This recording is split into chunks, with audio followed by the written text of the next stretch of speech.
Spotlight நேர்கள் அனைவருக்கும் வணக்கம். நான் உங்க விஜய் சௌமியா. இன்னைக்கு நம்மளோட இருக்கிறாங்க பொன் குரலுக்கு சொந்தக்காரர், அப்படி அதை விட எவர் எவர் எவர் யூத் அண்ட் எவர் ரெஃப்ரெஷிங்கான ஒரு யூத்ஃபுல்லான வாய்ஸ் கொண்டவர் தான் உன்னிமேனன் சார். வணக்கம் சார். வணக்கம் சௌமியா அவர்களே. ரொம்ப நல்லா இருக்கிறீங்களா?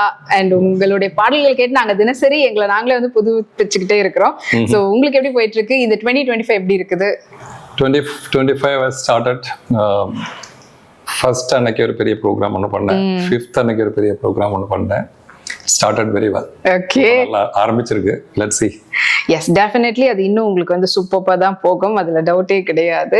ஸோ உங்ககிட்ட இருந்து நாங்க நிறைய விஷயம் கேட்டு தெரிஞ்சுக்கணும்னு நினைக்கிறோம். அஃப்கோர்ஸ் எஸ், நீங்க வந்து நிறைய இன்டர்வியூஸ்ல நிறைய விஷயம்லாம் சொல்லியிருக்கீங்க. இன்டர்வியூஸ் கொடுத்தே ரொம்ப நல்லா. அதுதான் அது இன்டர்வியூஸ் எல்லாம் எனக்கு அப்படியே அவாய்ட் பண்ணிட்டே இருப்பேன். பட் அப்புறமா நாங்க எப்படி உங்களுக்கான ஃபேன்ஸ் எல்லாம் வந்து தெரிஞ்சுக்கணும்னு ஆசைப்படுவாங்க. ரொம்ப வருஷம் கழிச்சு ஒன்று பண்ணா நல்லா இருக்கும். எப்பவுமே ஒரு இன்டர்வியூ கொடுத்துட்டே இருந்தா போர் அடிக்கும். அது எங்களுக்கு அப்டேட் மாதிரி இருக்கும்ல. ஓகே சார் வந்து இப்போ புதுசா இது பண்ணிருக்காங்களா, அது சொல்லிருக்காங்க அப்படின்ற மாதிரி எங்களுக்கும் தெரிய வரும்ல சார். அதுக்காக தான். ஓகே. சோ ஸ்பாட்லைட் நேயர்கள் முக்கியமா வந்து உங்களுடைய நிறைய பாடல்கள், நாங்க நிறைய பாட்டு வந்து நம்ம டெய்லி கேட்போம். அதுல ரிப்பீட்ல வந்துட்டு உங்களுடைய பாடல் வந்து இல்லாம இருக்காது. அப்படிப்பட்ட ஒரு பிளேலிஸ்ட் தான். எல்லாருடைய பிளேலிஸ்ட்லயும் உங்களுடைய பாட்டு அட்லீஸ்ட் ஒன்னாவது இந்த 2K கிட்ஸ்ல கூட இருக்கும். அப்படிப்பட்ட பாடல் தான் நீங்க பாடுறது எல்லாமே. இல்ல, அவ்வளவு பியூட்டிஃபுல்லான சாங்ஸ் எல்லாம் நீங்க வந்து கொடுத்துருக்கீங்க. அண்ட் தமிழ்ல அப்படின்னு எடுத்துக்கும் போது இந்த எதுக்கு பொன் அப்படின்னு சொன்னா ஆரம்ப பாட்டே உங்களுக்கு பொன்மானே அப்படின்றதுதான் ஆரம்பிச்சதுனால தான் அந்த பொன் குரலுக்கு சொந்தக்காரர் அப்படின்றதும் நாங்க எங்க மனசுல அப்படியே ஆழமா அப்படியே பதிஞ்சிடுச்சு அப்படின்னு சொல்லலாம். ஃபர்ஸ்ட் ஆஃப் ஆல் உங்களுடைய இந்த யங்கா இருக்கிறதுக்கான ரீசன் ஏதாவது டிப்ஸ் சொல்லுங்களேன். இவ்வளவு எப்படி இருக்கிறீங்க? ஒரு டிசிப்ளின் அப்ரோச் இருக்கு எங்க எப்பவுமே. அது ஃபீல்டுல வந்த உடனே ஆரம்பிச்சதுதான். அப்பா வந்து டிஎஸ்பியா இருந்தாரு, போலீஸ்ல டிஎஸ்பியா இருந்தாரு. ஸோ அப்பா வந்து ரொம்ப டிசிப்ளின், அம்மா அதோட டிசிப்ளின். ஸோ நம்ம சின்ன வயசுலேயே பார்த்து வளர்ந்தது அதுதான், டிசிப்ளின் தான். ஸோ அதனால கொஞ்சம் ஃபுட்டு விஷயத்துலையும் சரி, ஸ்லீப்பிங் எல்லாம் அந்த ஹேபிட்ஸ் எல்லாம் கொஞ்சம் டிசிப்ளினாக இருக்கும். அந்த அப்ரோச் தான் இப்பவும் ஃபாலோ பண்றேன். அதனால கூட இருக்கலாம், அதுல வேற சீக்ரெட் ஒன்றும் கிடையாது. நீங்க எப்பயாவது யோசிச்சிருக்கீங்களா சார் அப்பா மாதிரி போலீஸ் ஆகணும் அப்படி சொல்லி? இல்ல, கண்டிப்பா இல்ல. உங்களுக்கு சின்ன வயசுல கூட இல்ல. ஆனா அப்பா வந்து எங்களுக்கு எல்லாம் ஐடல் தான். எங்க 4 பசங்க, நாங்க 3 பாய்ஸ் அண்ட் 1 கேர்ள். எல்லாருக்கும் அப்பா வந்து ஒரு ஐடல் தான். பிகாஸ் ரொம்ப ஸ்ட்ரெயிட் ஃபார்வர்ட், அப்ரைட் பர்சன். அதனால எல்லாருக்கும் அப்பாவனா அவ்வளோ ஒரு ரெஸ்பெக்ட். உங்களுடைய சிப்லிங்ஸ் அதாவது மத்தவங்க யாராவது போலீஸ்ல ஏதாவது? யாருமே இல்ல. அந்த மாதிரி பிரதர்ஸும் துபாயில தான் இருந்தாரு. நிறைய விஷயங்கள் 35-40 வருஷம் அங்க இருந்து இப்போ வந்து ரிட்டையர்ட் லைஃப் இங்க வந்திருக்காங்க. ஓகே. சோ உங்களுக்கு வந்து ஃபேவரட் சென்னையா பாலக்காடா? சென்னை. No doubt. சென்னை வாழ வைத்த சென்னை. சொன்னால் சென்னை தான் ஆல்வேஸ் ஃபேவரட். எனக்கு வந்து சென்னை என்னன்னே தெரியாது. நான் 80sல இங்க வரும்போது. ஆனா இங்க வந்து எனக்கு இவ்வளவு கொடுத்துருக்கு. நான் எக்ஸ்பெக்ட் பண்ணாத பல விஷயங்கள் எனக்கு கொடுத்தது சென்னை மக்கள்னு சொல்லலாம். கண்டிப்பா சென்னை தான். குருவாயூர்ல தான் நான் பிறந்து வாழ்ந்தது. பட் இப்போ சென்னை, என்னோட ஒய்ஃப் பசங்க எல்லாம் நம்ம கேரளா போய் செட்டில் பண்ண சொல்லணும். சென்னை தான் நம்ம ஊரை சொல்லுவோம். அவங்களும் சென்னை தான் சொல்றாங்க. ரொம்ப எனக்கு கொச்சின்ல வீடெல்லாம் இருக்கு, அங்க போய் செட்டில் ஆகலாம். இனிமே என்ன ரிட்டையர்ட் லைஃப் தானே, இனிமே ஜாஸ்தி ரெக்கார்டிங்ஸ் எல்லாம் இருக்காது. ரெக்கார்டிங் எங்க வேணா பண்ணலாம் இப்போ. ஆனா இங்க வந்து டி நகர் விட்டுட்டு எங்கேயும் போக முடியாது சொல்றாங்க ஒய்ஃப் எல்லாம். நீங்க கேட்டு பாருங்க, அவங்க அவ்வளவு இதுவா இருக்கிறாங்க, இங்கதான் இருக்காங்க. சோ உங்களுக்கு வந்து ஆவடி, நீங்க வந்த போது சென்னையில ஆவடியில தான் ஒர்க் பண்ணீங்க. சோ இப்போ ஆவடி பக்கம் போகும்போது என்ன ஃபீல் ஆகுது உங்களுக்கு? நீங்க சொன்னா நம்ப மாட்டீங்க, இப்போ வந்து ஆவடி பக்கத்துலதான் அம்மா எல்லாம் இருக்காங்க. இப்போ அம்மா எல்லாம் கொரட்டூர்ல இருந்தாங்க, அந்த வீடெல்லாம் வித்துட்டு இப்போ ஆவடி போயிட்டாங்க. அவங்க ஆவடி பக்கத்துல திருமுல்ல வயல்ல இருக்காங்க. திருப்பியும் நான் அங்கேயே போக வேண்டியதா இருக்கு இவ்வளவு வருஷங்களுக்கு அப்புறம். சோ இப்போ நீங்க டச்ல இருக்கீங்க ஆவடியோட. சோ அப்ப இருந்து ஆவடி வந்து ஒரு ஏதோ பக்கத்துல ஏதோ ஒரு ஊருக்கு போறோன்ற மாதிரி இருக்கும். ரொம்ப கஷ்டமா இருந்தாங்க போறது. நான் சைக்கிள்ல எல்லாம் நிறைய போயிருக்கேன். சைக்கிள்ல ஆவடி டு அம்பத்தூர் டிராவல் பண்ணி, நம்ம அங்கிள் அங்க இருந்தாங்க. எவ்ரி வீக்கெண்ட் அங்க இருந்து தப்பிச்சு ஓடி போயிடுவேன். அங்க இருந்து அந்த ஃபேக்டரியில இருந்து தப்பிக்கணும்னு சொல்லிட்டு. அந்த மாதிரி ஊர்ல இப்ப போய் பார்த்தா எனக்கு புரிய மாட்டேங்குது. இப்படி இந்த ஊர்லயே நான் வந்தேன். இப்ப பயங்கர அப்படியே டெவலப்மெண்ட். அண்ட் நீங்க இங்க ரெக்கார்டிங்க்கு வரும்போதும் எப்படி வருவீங்க? ஆவடியில இருந்து வரும்போது? ஆவடியில அன்னைக்கு இருந்து வரும்போது வீக்கெண்ட்ஸ் தான் அன்னைக்கு எல்லாம் ரெக்கார்டிங்ஸ் இல்ல, அன்னைக்கு ரெக்கார்டிங்ஸ் பார்க்க போனேன், ஆர்டிஸ்ட் எல்லாம் பார்க்க போனேன். ரெக்கார்டிங்ஸ் எல்லாம் பண்ணதுக்கு நான் எனக்கு வெல் எக்யூப்ட் இல்லை அன்னைக்கு. ஆனா என்னுடைய இன்ட்ரெஸ்ட் வந்து மியூசிக்னால அப்படியே ஆவடியில இருந்து 3 பஸ் எல்லாம் ஏறிட்டு வருவேன் நான். அன்னைக்கு 3-4 பஸ் எல்லாம் ஏறி வந்தது எனக்கு ஞாபகம் இருக்கு அன்னைக்கு. பட் இப்போ வந்து ரொம்ப ஈஸியா அடிச்சுப்போம். ஆமா, மெட்ரோ வந்துருச்சுன்னா இன்னும் சூப்பர் ஈஸி அப்படின்னு. ஓகே, சோ உங்களுக்கு வந்து ஆக்சுவலி நீங்க ட்ராக் சிங்கிங்ல ஆரம்பிச்சு அதுக்கப்புறமா நிறைய ட்ராக்ஸ் நான் எக்கச்சக்கமான ட்ராக்ஸ் தாசனாக்கு பாடி, அதுதான் என்னோட எக்ஸ்பீரியன்ஸ் சொல்லலாம். ஆக்சுவலி தாசர் சொல்லி ஆகணும்ல, அவரு தானே இல்லையே இது நல்லா இருக்கே அப்படின்னு சொல்லிட்டு ஷாம் சார் கிட்ட நிறைய சாங்ஸ் நான் அவருக்கு பாடியிருந்தேன். சில பாடல்கள்லாம் கேட்டுட்டு அவரே சொல்லுவாரு, நல்லா தானே இருக்கு, ஏன் மாத்துறீங்க அது அப்படி சொல்லி. எனக்கு ஒரு படத்துல வந்து 3 சாங் அவருக்காக நான் பாடினேன். 3 சாங் என் பேர்ல கிரெடிட்ல வந்துருச்சு. அது ஷாம் சாருடைய மியூசிக்ல அதெல்லாம் ஒரு லாட்டரி மாதிரி. எனக்கு இப்ப அன்னைக்கு அதோட இம்பார்ட்டன்ஸ் எனக்கு தெரியல. இப்ப நான் நினைக்கும் போது ஒரு சினிமால ஒரு பாட்டு பாடணும்னா இவ்வளவு கஷ்டப்பட்டு வருவாங்க. Luckily I got it like you know, அப்படியே வந்து வாயில கொடுத்த மாதிரி. ஓகே, உங்களுடைய ப்ரிப்பரேஷன் அதுக்கப்புறம் எப்படி சார் இருந்தது? அந்த ரெஸ்பான்சிபிலிட்டி எப்படி இருந்தது அந்த சமயத்துல? ப்ரிப்பரேஷனே இல்லை அந்த டைம்ல. ஆக்சுவலி நான் வந்து மியூசிக்கே கத்துக்கல அந்த டைம்ல. ஒரு ஃபேன்சி எனக்கு இவங்களெல்லாம் பார்க்கும்போது, தாசனா வருது, பாலு சார் வருது, ஜானகி அம்மா வருது, சுஷீலா அம்மா வருது, இவங்களெல்லாம் அப்படியே இவங்கெல்லாம் தெய்வங்களா இல்லை மனுஷங்க எனக்கு ஒரு சந்தேகம் வருது அந்த காலத்துல.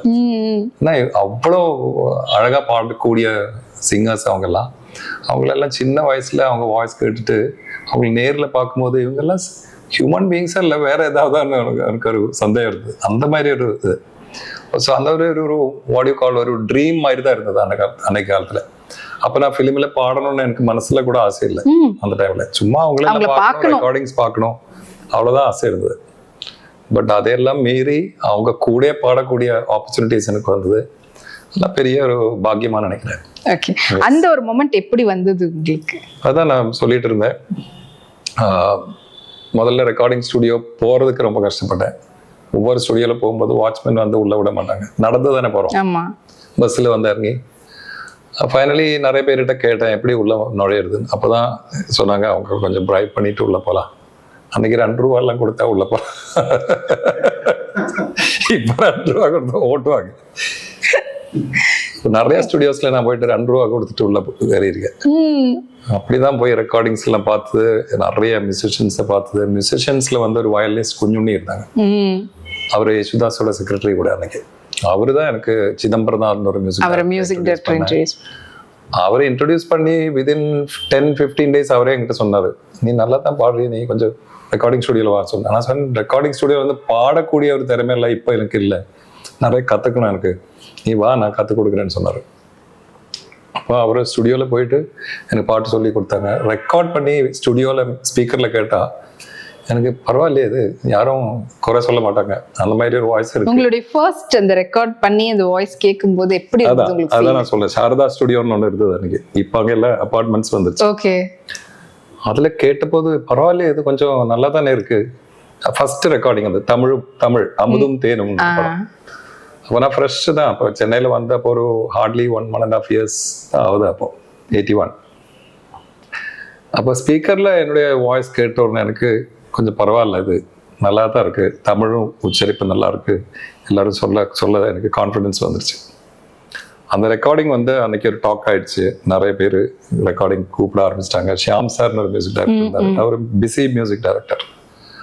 அவரோட ரெக்கார்டிங்ஸ் நிறைய போனேன். அப்படியே ட்ராக்ஸ் பாடி நானே தெரியாம நான் பிளேபேக் சிங்கர் ஆயிட்டேன். அப்புறமா நீங்க லேர்ன் பண்ணீங்களா மியூசிக்? இப்பவும் கத்துக்கிட்டு இருக்கேன். இல்ல அந்த சமயத்துல ஓகே நம்ம ஒரு ட்ராக் பாட ஆரம்பிச்சிடும்போது எப்போ நீங்க வந்து ஓகே மியூசிக் நம்ம கத்துக்கலாம்? அப்பவே சிதம்பரநாத் மாஸ்டர் தான் எனக்கு ஃபர்ஸ்ட் ஆப்பர்ச்சுனிட்டி கொடுத்தது. அவர் வந்து கர்நாடிக் மியூசிஷியன், அவர் வயலினிஸ்ட், ஏஆர் ஆர்டிஸ்ட் எல்லாம் இருந்தது. மியூசிக் ஃபிலிம் மியூசிக்ல மலையாளத்துல ரொம்ப பாப்புலரா இருந்தது. அவர் தான் எனக்கு சரிகமா எல்லாம் சொல்லி கொடுத்தது ஃபர்ஸ்ட். அப்புறம் டாக்டர் எஸ் ராமநாதன் கிட்ட போனேன். உன்னிகிருஷ்ணன் நானும் எல்லாம் ஒரே டீச்சர் கிட்ட. அப்புறம் நிறைய டீச்சர்ஸ் இப்பவும் நான் கத்துக்கிட்டு இருக்கேன் இப்போ வரைக்கும். எஸ். என்ன தேடல் சார் இப்போ வரைக்கும் அந்த லேர்னிங் இல்ல, இது நம்ம படிக்க நமக்கு பயம் ஏறிட்டே வருது. ஐயோ நமக்கு ஒண்ணுமே தெரியாது, அப்படி ஒரு சிந்தனை தான் மனசுல வருது. அதனால every day 1.5 hours to 2 hours உட்கார்ந்து தெரிஞ்சதை அப்படியே ப்ராக்டிஸ் பண்ணி இன்னும் நிறைய கற்றுக்க வேண்டியதாக இருக்குன்னு தெரியும். ஓகே, இப்போ கர்நாடிக், ஹிந்துஸ்தான் இந்த மாதிரிலாம் எதெல்லாம் நீங்க இப்போ வரைக்கும் கத்துக்கிட்டு இருக்கிறீங்க, இன்னும் நீங்க கத்துக்கணும்னு ஆசைப்படக்கூடிய? ஹிந்துஸ்தானி எனக்கு தெரியாது ஆக்சுவலி. நான் ஹிந்துஸ்தானி எனக்கு கத்துக்கணும்னு இந்த வயசுல எனக்கு ஆசை இருக்கு. பட் கர்நாடிக் கொஞ்சம்லாம் தெரியும். மேபி ஒரு 1 to 2%, அதுக்கு மேல சொல்ல முடியாது. கர்நாடிக்கே அப்படி சொல்றீங்களா? நமக்கு தெரிஞ்சதெல்லாம் சரி, இப்போ வரைக்கும் லேர்ன் பண்ணிட்டு இருக்கேன்றீங்க. ஆனா தன்னடக்கத்தோட நீங்க வெறும் 1 to 2%. தன்னடக்கம் இல்ல, அது சத்தியமா சொல்றேன். கர்நாடிக் மியூசிக் கத்துக்க நமக்கு தெரியுது, நமக்கு ஒண்ணுமே தெரியாது. இனிமே கத்துக்க வேண்டியதுதான் ஜாஸ்தின்னு தெரிஞ்சுட்டே இருக்கு. இது கண்டிப்பா உங்களுடைய தன்னடக்கம் தான் நாங்க சொல்லுவோம். இல்ல, நிறைய கத்துக்க வேண்டியது இருக்கு. இல்ல எனக்கு இப்ப கர்நாடிக் மியூசிக் ஒரு கான்சர்ட் பண்ணணும்னா எனக்கு முடியாது. என்ன அவ்வளவு விஷயங்கள் தெரியணும். ஓகே, நீங்க பார்த்து பிரமிக்கக்கூடிய ஒரு கர்நாடிக் மியூசிஷியன்? அபிஷேக் ரகுரா. ஓகே, சோ உங்களுடைய பிளேபேக் சிங்கரா இருந்து as well as கர்நாடிக் மியூசிஷியனா இருக்கக்கூடியவங்க அவங்கள யாரு? ஃபிலிம் மியூசிக்ல? ஆமா, film music and Carnatic musician. Film music and Carnatic music ஒரே மாதிரி பேலன்ஸ் பண்ணி போனது தாசனா தான். வேற யாருமே இல்லை. ஃபிலிம் ஃபீல்டில் இருந்து பாப்புலர் நம்பர் 1 அவர், இப்போவும் நம்பர் 1 இருக்காரு. கர்நாடிக் மியூசிக்லயும் அவரோட கச்சேரின்னு சொன்னா கம்ப்ளீட் சோல்ட் அவுட். எஸ், அந்த மாதிரி பேலன்ஸ் பண்ணக்கூடிய மியூசிஷியன்ஸ் ரொம்ப கம்மி தான். ஓகே, சோ இப்ப நிறைய சிங்கர்ஸ்லாம் வந்து நடிக்க எல்லாம் செய்யறாங்க சார், நீங்க ஏன் நடிக்கல? நடிச்சிருக்க தெரியல உங்களுக்கு? I am so sorry sir. 2003ல ஒரு படம், ஸ்திதின்னு ஒரு படம், அதுக்கு மியூசிக் பண்ணி அதுல பாடி அதுல லீட் ஆக்டர் ஆக்ட் பண்ண ஸ்திதி அந்த படம். அது மலையாளத்துல? 2003 மலையாளம். தமிழ்ல நான் பண்ணல. 2003ல பண்ண அந்த பாட்டு இப்பவும் சூப்பர் ஹிட்டா போயிட்டு இருக்கு. ஒரு செம்பனீர் பூவிருத்து. S, okay. அதுக்கப்புறம் நான் 3 படத்துல ஆக்ட் பண்ணேன். ஓகே, அதெல்லாம் எனக்கு வந்த ஆப்பர்ச்சுனிட்டிஸ், நானா போய் கேட்டு வாங்கினது இல்ல. அதான் இப்ப சொன்ன பாத்தீங்களா, உங்களை வந்து இப்போ வரைக்கும் நீங்க எப்படி இந்த பியூட்டி மெயின்டைன் பண்றீங்கன்னு கேட்டேன்ல, இப்ப அதனாலதான் அந்த அவ்வளோ ஒரு வசீகரமான ஒரு ஃபேஸ் இருக்கிறதுனால தான் டக்குனு உங்களுக்கு வந்து தேடி எல்லாமே வந்து இருக்குது. ஆனா தமிழ்ல நாங்க தான் மிஸ் பண்ணிட்டோம்னு நினைக்கிறேன். தமிழ் யாரும் கூப்பிடலையே? அச்சோ, ஓகே டைரக்டர்ஸ் இருக்கிறவங்க எல்லாம் நோட் பண்ணிக்கோங்க, சார் நடிக்கிறதுக்கு ரெடியா இருக்கிறாரு, கூப்பிட்டுருங்க சீக்கிரத்துல. தமிழ்ல நிறைய படங்கள்ல வந்து சாரை பார்க்கலாம். அண்ட் உங்களுக்கு வந்து இந்த பாட்டு வந்து நான் ரொம்ப, நீங்க இருந்த பிஸி ஸ்கெடியூல்ல கண்டிப்பா ஏதாவது ஒரு பாட்டு வரும்போது உங்களுக்கு பண்ண முடியாம மிஸ் பண்ணிருப்பீங்கல்ல, அப்படி நீங்க மிஸ் பண்ணிட்டோமே ஃபீல் பண்ண பாட்டு?